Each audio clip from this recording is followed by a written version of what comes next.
Captain Marcus Thompson walked into the downtown police station like he owned the whole building. His black leather shoes clicked loudly on the marble floor.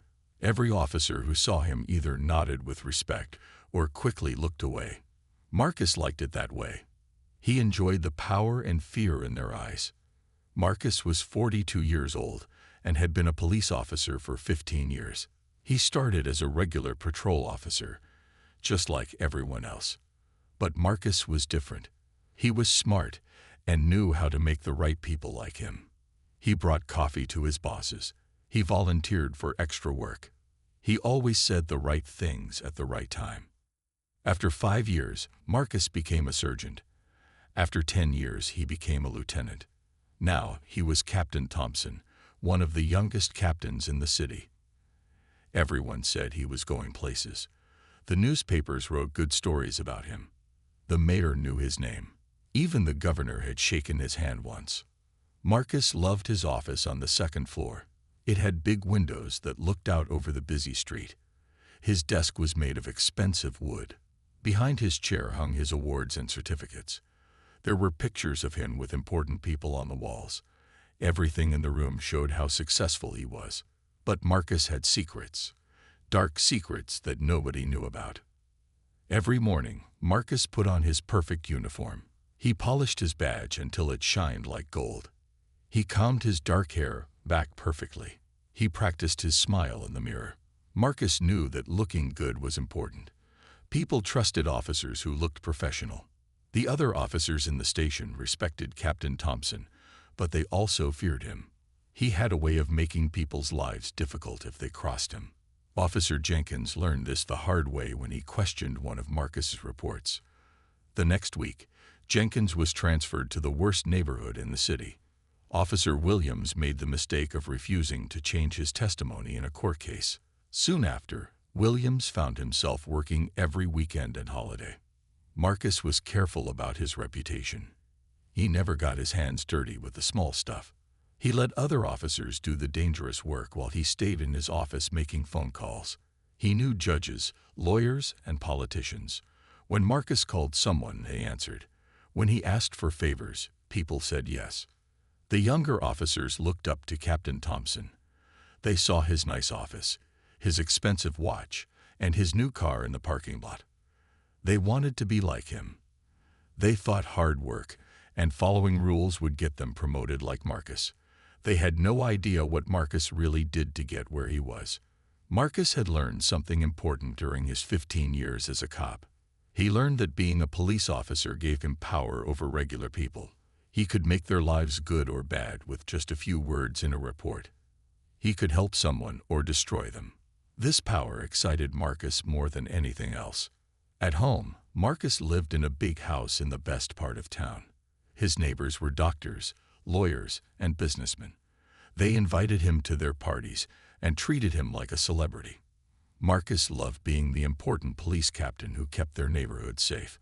But even his wife didn't know about the real Marcus Thompson. During the day, Marcus walked around the police station checking on his officers. He would stop at their desks and ask about their cases. He always smiled and acted friendly. But his eyes were always watching. He was looking for weaknesses. He was looking for ways to control people. Marcus had built his career on lies, fear, and manipulation. He thought he was untouchable. He believed his badges and awards made him special. He was wrong. Very soon, everything he had built would come crashing down, and it would all start with one honest officer who refused to be afraid of him. Officer Sarah Martinez put on her uniform every morning with pride.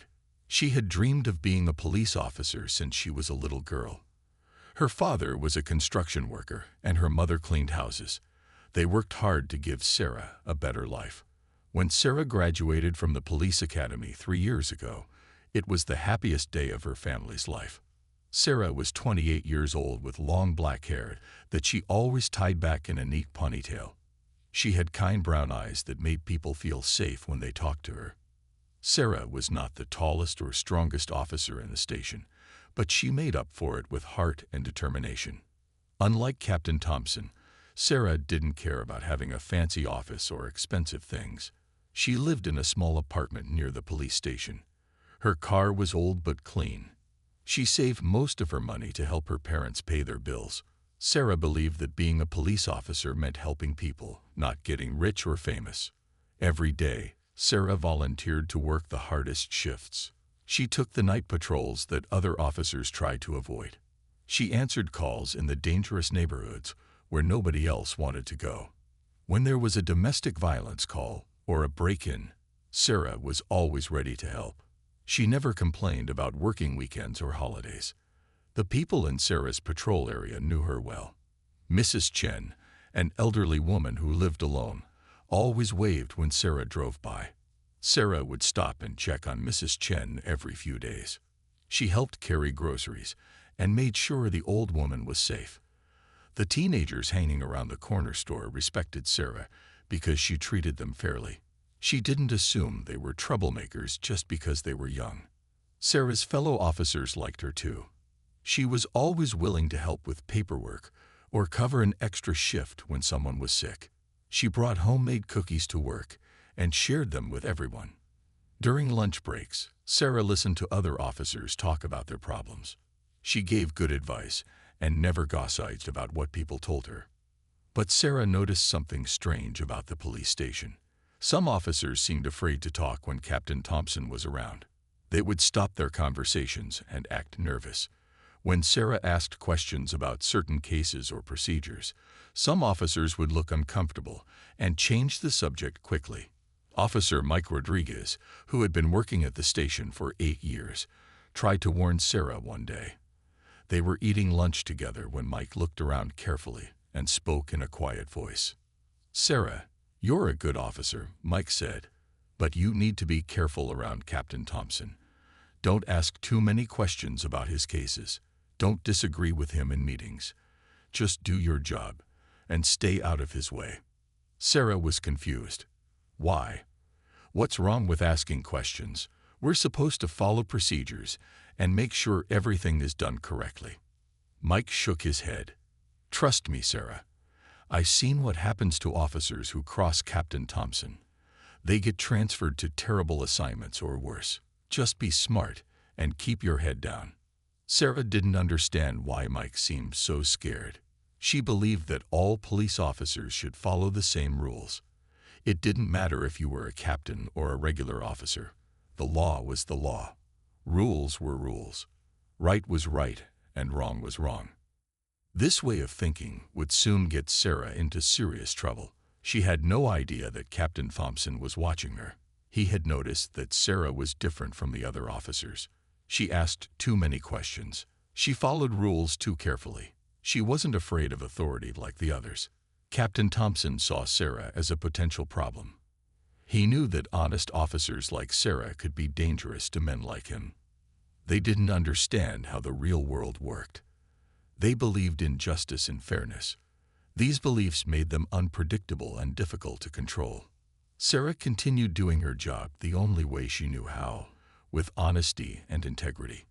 She had no idea that she was about to face the biggest challenge of her career. It was a sunny Tuesday afternoon when everything changed between Captain Thompson and Officer Martinez. Sarah was walking her usual patrol route on Main Street, checking on local businesses and making sure everything was safe. She carried her ticket book and pen, ready to help anyone who needed assistance. As Sarah walked past Tony's Italian restaurant, one of the fanciest places in town, she noticed a problem. A shiny black BMW was parked in the handicapped parking space right in front of the restaurant. The car didn't have any handicap tags or stickers. Even worse, it was blocking part of the sidewalk, making it hard for people in wheelchairs to pass by. Sarah looked around to see if the owner was nearby. Maybe they had just stopped for a minute and would move the car quickly. But there was no one around. The car had been there for at least 10 minutes. Sarah knew she had to write a ticket. The handicapped parking spaces were important. People who really needed them couldn't find a place to park when others used them illegally. Sarah took out her ticket book and started writing. She was careful to note the time, the license plate number, and the exact violation. As she wrote, she didn't notice the expensive BMW belonged to someone she knew. Captain Thompson was inside Tony's restaurant having lunch with Judge Harrison and City Councilman Roberts. They were discussing a case that was coming up in court next week. Marcus was enjoying his expensive steak and wine when he looked out the window and saw Officer Martinez writing a ticket for his car. Marcus couldn't believe what he was seeing. No officer had ever given him a ticket before. Everyone in the police department knew his car. They knew not to bother Captain Thompson with small things like parking violations. Marcus felt his face getting hot with anger. "Excuse me, gentlemen," Marcus said to his lunch companions. "I need to handle something outside." Marcus walked out of the restaurant quickly. His expensive shoes clicked loudly on the sidewalk as he approached Sarah. She was just finishing writing the ticket when she heard someone behind her. "Officer Martinez," Captain Thompson said in a cold voice. "What exactly do you think you're doing?" Sarah turned around and was surprised to see Captain Thompson standing there. She hadn't realized the BMW was his car. But that didn't change anything. Rules were rules, no matter who broke them. "Good afternoon, Captain," Sarah said politely. "I'm writing a parking ticket for this vehicle. It's parked illegally in a handicapped space, and it's blocking the sidewalk." Marcus stared at Sarah like she had lost her mind. "That's my car, Officer Martinez. I'm having lunch with important city officials. This is police business." Sarah looked at the car and then back at Captain Thompson. She spoke respectfully but firmly. "I understand, Captain. But this is still a handicapped parking space. The law says only people with handicapped permits can park here. It doesn't matter who owns the car." Marcus couldn't believe what he was hearing. A junior officer was lecturing him about parking laws in front of a fancy restaurant where important people could see. His face turned red with embarrassment and rage. "Officer Martinez, I'm ordering you to tear up that ticket right now," Marcus said, stepping closer to Sarah. His voice was getting louder. "I am your captain. You will do what I tell you to do." Sarah felt nervous, but she knew she was doing the right thing. "Captain Thompson, I respect your rank. But I took an oath to enforce the law fairly for everyone. I can't tear up a legitimate ticket just because of who got it." Marcus was so angry he could barely speak. Nobody had ever challenged him so directly, especially not in public where other people might see. He stepped even closer to Sarah until he was almost touching her. "You have no idea what you're doing, Martinez," Marcus whispered in a dangerous voice. "You're making a very big mistake. You're going to regret crossing me. I promise you that." Sarah stood her ground, even though her heart was beating fast. She placed the ticket on Captain Thompson's windshield while he watched in shock. "I'm just doing my job, Captain." Marcus watched Sarah walk away, his hands shaking with anger. At that moment, he decided that Officer Sarah Martinez was going to pay for humiliating him. 2 days passed after the parking ticket incident. Sarah went about her normal duties, hoping that Captain Thompson had forgotten about their confrontation. She answered calls, helped citizens, and filed her reports just like always.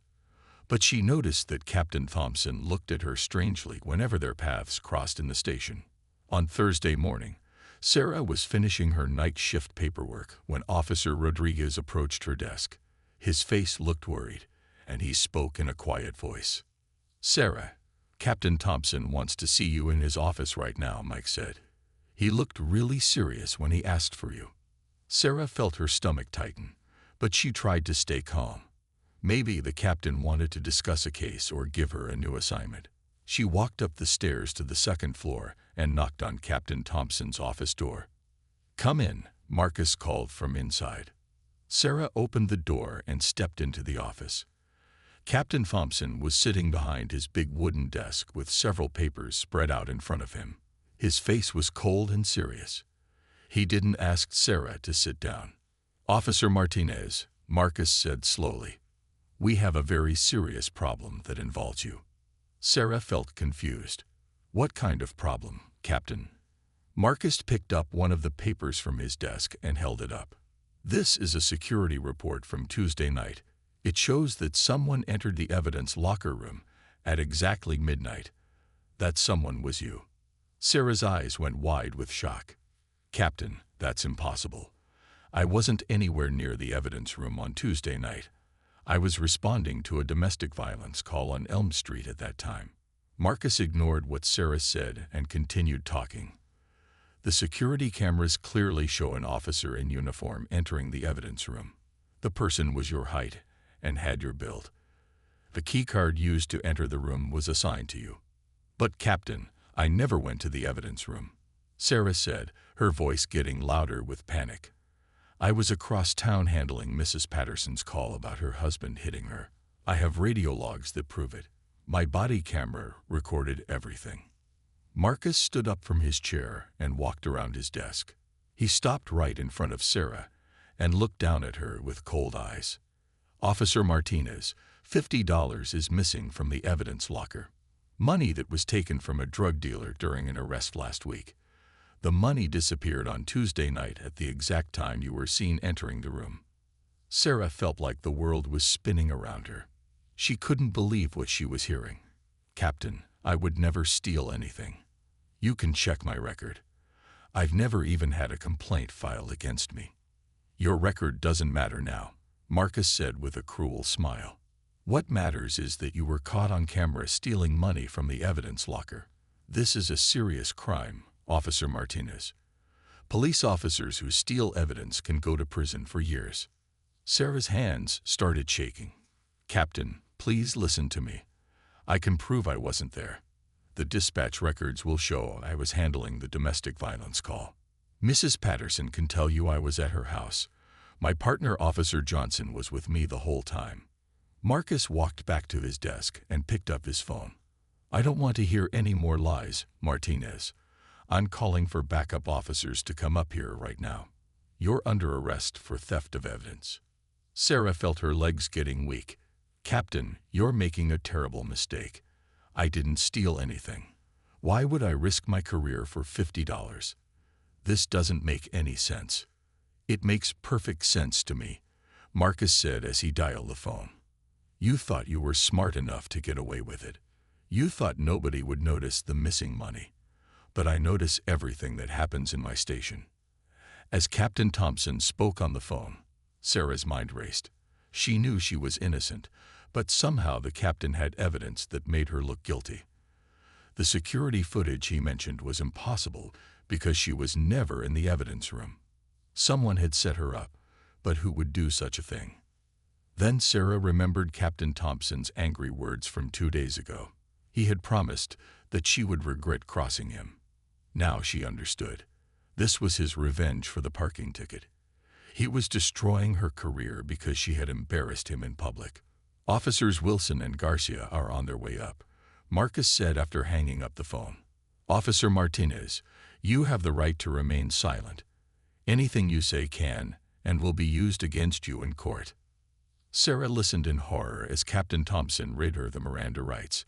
In just a few minutes, her life as a police officer was about to end, all because she had done the right thing and given a parking ticket to the wrong person. Within minutes, Sarah heard heavy footsteps coming up the stairs. Officers Wilson and Garcia appeared in Captain Thompson's doorway. Sarah knew both men well. She had worked with them many times and considered them friends. But now they looked at her with confusion and disappointment. "Captain, you called for us?" Officer Wilson asked. He was a big man with gray hair who had been with the department for 12 years. He looked uncomfortable as he glanced between Sarah and Captain Thompson. "Yes, I did," Marcus said in his official voice. "Officer Martinez is under arrest for theft of evidence. I need you to handcuff her and take her downstairs for processing." Officer Garcia, a younger man with kind eyes, looked shocked. "Captain, are you sure? Sarah is one of the most honest officers I know. There must be some mistake." Marcus's face turned angry. "Officer Garcia, I don't pay you to think about who's honest and who isn't. I pay you to follow orders. Now handcuff Officer Martinez immediately." Sarah looked at both officers with pleading eyes. "Please, you know me. You know I would never steal anything. Captain Thompson is lying because I gave him a parking ticket 2 days ago. This is revenge." "That's enough." Marcus shouted, slamming his hand on his desk. "Officer Martinez, you're making this worse for yourself by lying. Officers Wilson and Garcia, if you don't arrest her right now, you'll both be facing disciplinary action." Officer Wilson pulled out his handcuffs with shaking hands. "Sarah, I'm sorry. I have to follow orders. Please turn around and put your hands behind your back." Sarah felt tears starting to form in her eyes. "This isn't right. You both know this isn't right. How can you arrest me without investigating first?" "We don't have a choice," Officer Garcia said quietly. "Captain's orders." Sarah slowly turned around and put her hands behind her back. She felt the cold metal handcuffs click around her wrists. The sound echoed in the quiet office like a gunshot. Sarah had put handcuffs on criminals many times, but she never imagined how it would feel to wear them herself. "You have the right to remain silent," Officer Wilson said sadly as he read Sarah her rights. "Anything you say can and will be used against you in a court of law." As they walked Sarah out of Captain Thompson's office, other officers in the station stopped their work to stare. Sarah had never felt so embarrassed and humiliated in her entire life. The people she worked with every day were watching her being arrested like a common criminal. Officer Rodriguez looked up from his desk with shock on his face. "What's going on? Why are you arresting Sarah?" "She's been caught stealing from the evidence locker," Captain Thompson announced loudly so everyone could hear. "This is what happens to officers who think they're above the law." Sarah wanted to scream that she was innocent, but the words wouldn't come out. She felt numb as they walked her down the stairs and through the main lobby of the police station.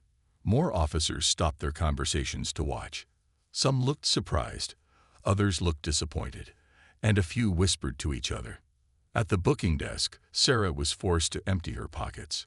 Her badge, her gun, her keys, and her wallet were all taken away and put in plastic bags. The desk sergeant, Officer Martinez's friend for 3 years, looked confused but followed the procedures. "Sarah, I need you to look straight ahead for your photograph," the photographer said uncomfortably. The camera flash was bright and harsh. Next came the fingerprinting. Sarah's hands were covered in black ink as each finger was pressed onto paper cards. She had done this same process to hundreds of criminals during her career. Now it was happening to her. Finally, they led Sarah to a holding cell in the basement of the police station. The cell was small and cold with concrete walls and metal bars. There was only a hard bench and a small toilet. Sarah sat down on the bench and put her head in her hands. Through the metal bars, she could see Captain Thompson talking to other officers. He was smiling and looked very pleased with himself. He had gotten his revenge. Sarah's life was destroyed, and he was enjoying every minute of it. But Captain Thompson had made one big mistake. He thought he was too smart to get caught. He thought his plan was perfect. He didn't know that someone was watching him very carefully, and that person was about to discover the truth. Detective James Wong had been a police officer for 20 years. He was smart, careful, and never jumped to conclusions. When he heard about Sarah's arrest, something didn't feel right. James had worked with Sarah on several cases, and she was the most honest officer he knew. That evening, James sat in his office reading the arrest report. The story seemed too simple. A good officer suddenly decides to steal $50. It didn't make sense. James decided to look deeper into the evidence. First, James checked the security footage from Tuesday night. He watched the video over and over again. The person entering the evidence room was wearing a police uniform and was about Sarah's height. But something was wrong with the timestamp. The video showed 12:00 midnight, but the numbers looked strange, like they had been changed. James then pulled up Sarah's radio logs from Tuesday night. At 11:45 p.m., Sarah had received a domestic violence call on Elm Street. At 12:15 a.m., she had radioed that she was still at the scene. At 12:30 a.m., she had called for an ambulance. The radio logs proved Sarah was across town when the security video showed her in the evidence room. Next, James checked Sarah's body camera footage. The camera had recorded everything from Tuesday night. It showed Sarah driving to Elm Street, talking to Mrs. Patterson, calming down the scared woman, and waiting for backup. The timestamp on the body camera matched the radio logs perfectly. James realized that someone had changed the security video to frame Sarah. But who would do such a thing? And why? Then James remembered something. Officer Rodriguez had mentioned that Sarah had given Captain Thompson a parking ticket earlier that week. James knew that Captain Thompson didn't like being challenged by anyone, especially junior officers. James decided to investigate Captain Thompson's activities. He checked the captain's keycard records and found something interesting. Thompson's keycard had been used to enter the evidence room 7 times in the past month, always late at night when no one else was around. James also discovered that more money had been missing from the evidence locker over the past 6 months. Small amounts each time. $20 here, $30 there. Someone had been stealing regularly, and it wasn't Sarah. Detective Wong's investigation was getting more serious. He decided to check the deleted files on the security system. Using special computer software, James was able to recover video footage that had been erased. What he found shocked him completely. The recovered footage showed Captain Thompson entering the evidence room multiple times over the past several months. In one video, Marcus was clearly putting money into his pocket.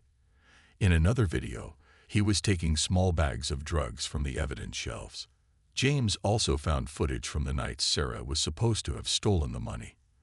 The real video showed Captain Thompson entering the evidence room at 11:30 p.m. He took money from an evidence bag and then did something terrible. He edited the security footage on the computer, changing the timestamp and making it look like Sarah was the thief.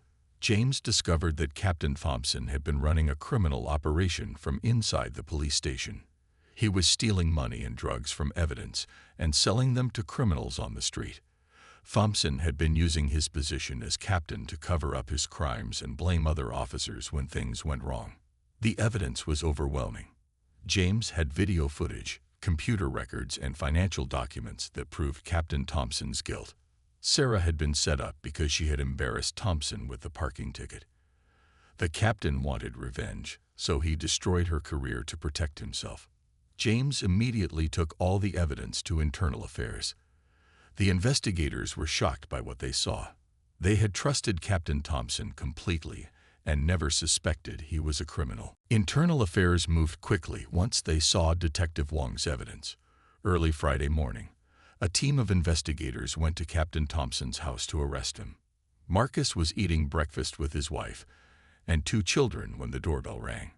He opened the door expecting to see a neighbor or delivery person. Instead, he saw 5 Internal Affairs investigators with handcuffs and arrest warrants.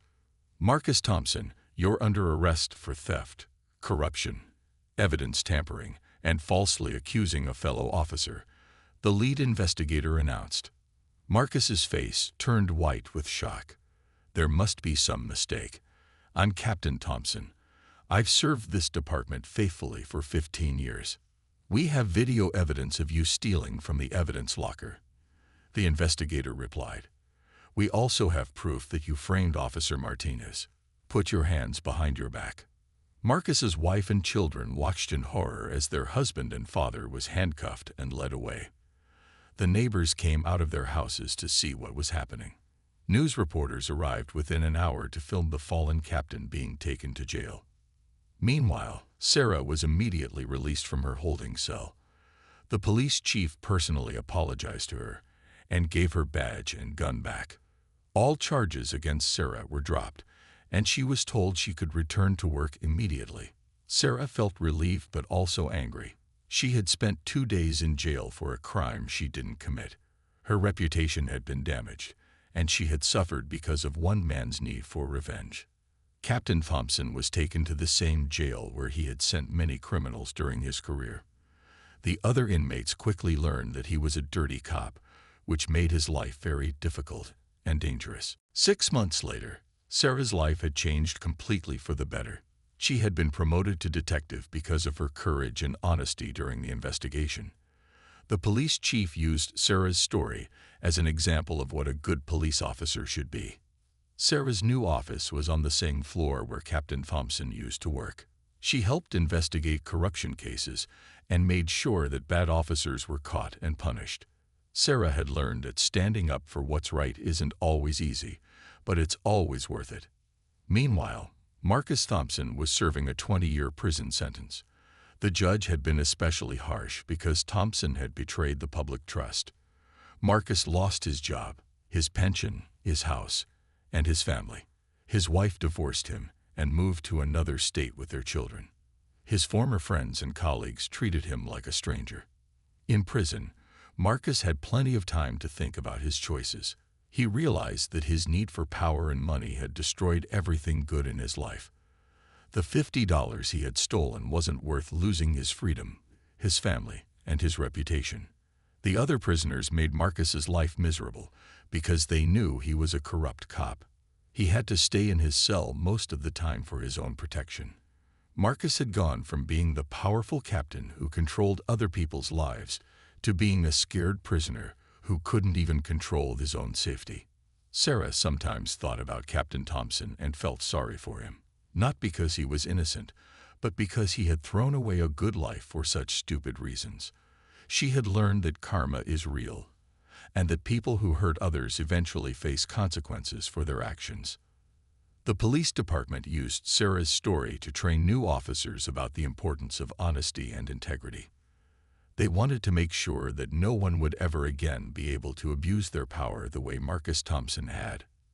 Sarah's parents were proud of their daughter for standing up to corruption, even when it cost her dearly. They knew they had raised a daughter who would always do the right thing, no matter how difficult it might be. In the end, justice had been served, and the truth had won over lies and corruption.